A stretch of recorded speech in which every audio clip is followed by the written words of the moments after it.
I woke to a weight on my chest, a shadow pinning me to the bed. My heart slammed against my ribs as I blinked into the darkness, the silhouette above me trembling with quiet sobs. It was Ethan, my stepson, his breath ragged, his hands clutching my shirt like a lifeline. This wasn't the first time Ethan had crept into my room.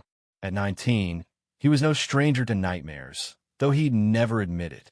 Growing up in a small Ohio town, where whispers carried more weight than truth, he'd learned to hide his pain behind a crooked smile and a quick joke. But tonight was different. The air felt heavy, electric, like the moment before a storm breaks. I pushed myself up, gently easing him off, my hands steadying his shaking shoulders. "Ethan, what's wrong?" I whispered, my voice rough with sleep. He didn't answer. Instead, he leaned closer, his forehead brushing mine, and in that fleeting contact, I felt a spark, a dangerous, forbidden current that jolted me awake in ways I wasn't prepared for. I was 35, a widower, still piecing together a life after losing my wife, Sarah, 2 years ago. Ethan was her son, not mine by blood, but I'd raised him since he was 10. He was family. Yet in that moment, the lines I'd drawn so carefully blurred. "James," he murmured, my name barely audible, like a confession. His eyes, wide and searching, held something I couldn't name. Fear, longing, or both. I should have pulled away. I should have sent him back to his room. But I didn't. And what followed would unravel everything I thought I knew about love, family, and myself. The morning after was a study in avoidance. I busied myself with coffee, the clink of the mug against the counter louder than it needed to be. Ethan shuffled into the kitchen, his blonde hair a mess, his usual grin absent. He looked at me, then away, his fingers drumming on the table. "Sorry about last night," he mumbled, barely meeting my eyes. "Don't worry about it," I said, too quickly, my voice betraying the knot in my chest. I focused on the coffee, the steam curling up like a barrier between us. But the memory of his weight, his breath, his closeness, it lingered, sharp and unyielding. I wasn't ready to face it, not yet. Our small house in Willow Creek, Ohio, felt smaller that day. The town was the kind of place where everyone knew your business, where church on Sunday was mandatory and secrets were currency. Sarah had been the glue that held us together, her laughter filling the spaces where Ethan and I struggled to connect. When she died, cancer, fast and merciless, it left us both adrift. I'd taken on the role of father figure, provider, protector. But Ethan was no longer a child, and the way he'd looked at me last night wasn't filial. I left for work at the hardware store, hoping routine would ground me. The store was my refuge, a place where I could lose myself in inventory lists and customer complaints. But today, every nail, every hammer reminded me of Ethan, his summer job here last year, his clumsy attempts to organize the shelves, his laugh echoing through the aisles. I caught myself staring at the door, half expecting him to walk in, his blue eyes catching the light. When I got home, Ethan was sprawled on the couch, a book in his lap, pretending to read. The tension was palpable, a silent question hanging between us. I wanted to ask him what last night meant, but the words stuck in my throat. Instead, I muttered something about dinner and escaped to the kitchen. As I chopped onions, my hands unsteady, I heard him behind me. "James, can we talk?" His voice was soft but firm, like he'd been rehearsing. I turned, the knife still in my hand, and nodded. He stood in the doorway, his frame lean but strong, his expression caught between defiance and vulnerability. "I'm not sorry," he said, the words rushing out. "About last night. I meant to. I wanted to be close to you." My breath caught. The kitchen felt too small, the walls closing in. "Ethan, you're my stepson," I said, my voice low, as if saying it louder would make it more true. "This isn't right." "Isn't it?" he challenged, stepping closer. "You felt it too. I know you did." I wanted to deny it, to tell him he was wrong, but the truth was a weight I couldn't lift. I'd felt it, the pull, the warmth, the ache. But I was older, wiser. the one who was supposed to know better.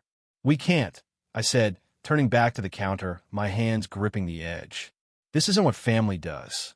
He didn't argue, but his silence was louder than words. That night, I lay awake, staring at the ceiling, the memory of his touch burning through me. I told myself it was a mistake, a moment of weakness. But deep down, I knew it was more, and that scared me more than anything. The next week was a dance of careful distance. Ethan went to his part-time job at the local diner. I buried myself in work. But Willow Creek was too small to avoid each other forever. On Friday, I saw him at the town's annual fair, laughing with friends by the Ferris wheel. He looked free, unguarded, the way he used to before Sarah died. I watched from a distance, my heart twisting at the sight of him. Then he saw me. His smile faltered, but he waved me over. His friends, a mix of college kids home for the summer, greeted me warmly, oblivious to the undercurrent between us. "James, you should join us," one of them called, but I shook my head, muttering an excuse about work. Ethan followed me to the parking lot. "You're avoiding me," he said, his voice sharp. "I'm trying to do the right thing." I shot back, my frustration spilling over. "You're making it hard." "Maybe I don't want it to be easy," he said, his eyes blazing. "Maybe I'm tired of hiding who I am." His words hit like a punch. I knew he'd struggled with his identity, growing up in a town where being gay was whispered about like a sin. Sarah had been his fiercest defender, shutting down anyone who dared judge him. But I wasn't Sarah. I didn't know how to navigate this. "Ethan, I'm not," I started, but he cut me off. "Don't lie to yourself, James. I see the way you look at me." I turned away, my jaw tight, and got into my truck. As I drove home, his words echoed in my head, each one a crack in the walls I'd built. I wasn't ready to admit what I felt, but I couldn't deny it either. Not anymore. The days that followed were a storm of conflicting emotions. I threw myself into fixing things, leaky faucets, creaky floorboards, anything to keep my hands busy and my mind off Ethan. But every quiet moment brought him back. The curve of his jaw, the way his voice softened when he said my name. I hated myself for it. I was supposed to be the adult, the one who set boundaries. Yet every time I saw him, those boundaries crumbled. One evening, I found him in the backyard, sitting on the old swing Sarah had hung for him years ago. The sun was setting, painting the sky in shades of orange and pink. He looked up as I approached, his expression unreadable. "You ever think about leaving this place?" he asked, his voice quiet. "Sometimes," I admitted, sitting on the grass beside him. "But this is home. It's where Sarah was." He nodded, his fingers tracing the frayed rope of the swing. "Mom always said you were the strongest person she knew. But I think you're scared." I bristled. "Scared of what?" "Of feeling something real," he said, his eyes locking onto mine. "Of admitting you want more than this life you're stuck in." His words cut deep, exposing truths I'd buried since Sarah's death. I'd been living on autopilot, keeping everything at arm's length, grief, love, hope. But Ethan was forcing me to face it all. I stood, needing distance. "You don't know what you're talking about," I said, but my voice lacked conviction. He stood too, closing the gap between us. "Then tell me I'm wrong," he challenged. "Tell me you don't feel this." I couldn't.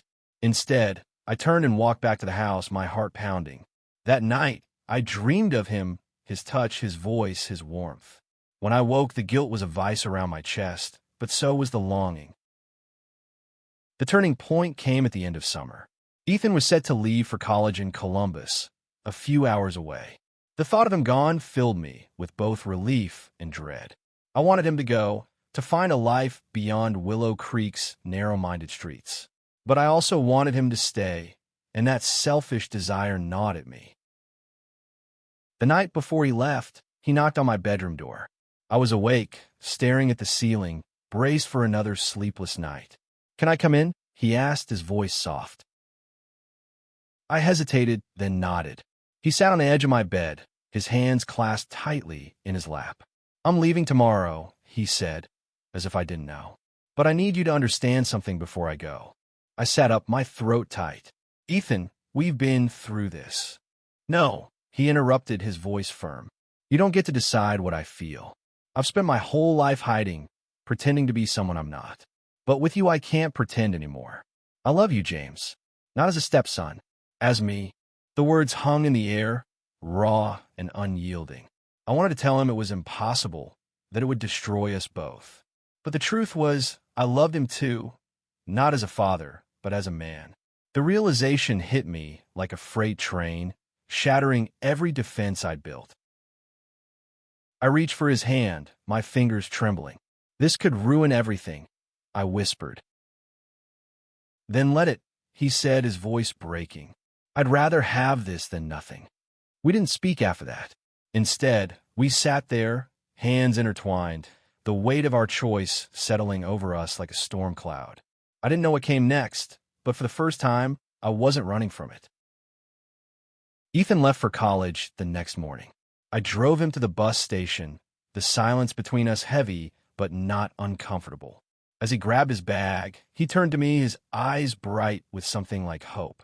This isn't goodbye, he said. Not for us. I nodded, unable to speak. Watching him board the bus, I felt like I was losing a piece of myself. But I also felt alive, more than I had in years. The drive home was a blur, my mind replaying his words, his touch, his courage. Willow Creek seemed quieter without him. I went through the motions, work, home, repeat, but everything felt different. I started noticing things I'd ignored before.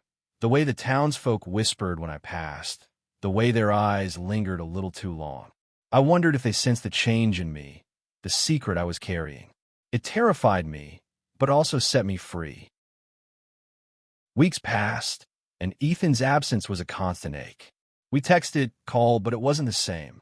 Every message from him was a reminder of what we'd left unsaid, what we'd left undone. I started questioning everything. My place in Willow Creek, my role in Ethan's life, my own heart. One Saturday, I found a letter tucked into the mailbox, no return address. It was from Ethan, handwritten, the ink slightly smudged. James, it began, I'm trying to find my place here, but all I think about is you. I know this is hard, but I believe in us. Do you? I read it over and over, each word a spark, reigniting the fire I tried to smother. I drove to Columbus the next weekend, unannounced. When Ethan opened his dorm room door, his eyes widened, then softened. You came, he said, like it was a miracle. I had to, I replied, stepping inside. The room was small, cluttered with books and posters, but it felt like a sanctuary. We talked for hours about college, about Willow Creek, about us. For the first time, I let myself be honest. I'm scared, I admitted. Not just of what people will think, but of hurting you, of not being enough. You're more than enough, he said, his hand finding mine. You always have been. That night, we crossed a line we couldn't uncross. It wasn't just physical. It was a promise, a vow to face whatever came next together. When I left the next morning, I felt lighter, like I'd shed a skin I'd outgrown. Back in Willow Creek, the whispers grew louder. Someone had seen my truck in Columbus, parked outside Ethan's dorm. Gossip spread like wildfire, and soon I was fielding pointed questions at the hardware store. You spending a lot of time with that boy, one customer said, his tone heavy with judgment. He's family, I said, but the words felt hollow. I wasn't lying, but I wasn't telling the truth either. The weight of their stares was suffocating, and I started to understand the isolation Ethan had faced all his life. I called him that night, my voice shaking. They're talking, I said, about us. Let them, he replied, his voice steady. I'm not ashamed of who I am, or who I love. His courage was a lifeline, but it also forced me to confront my own fears. I'd spent my life trying to fit in, to be the man Willow Creek expected, steady, dependable, straight. But loving Ethan meant letting go of that man. It meant choosing myself, maybe for the first time. The holidays brought Ethan home, and with him, a reckoning. We'd agreed to keep things quiet, but Willow Creek had other plans. At the town's Christmas party, held in the community center, The tension was palpable. Eyes followed us, whispers trailing like shadows.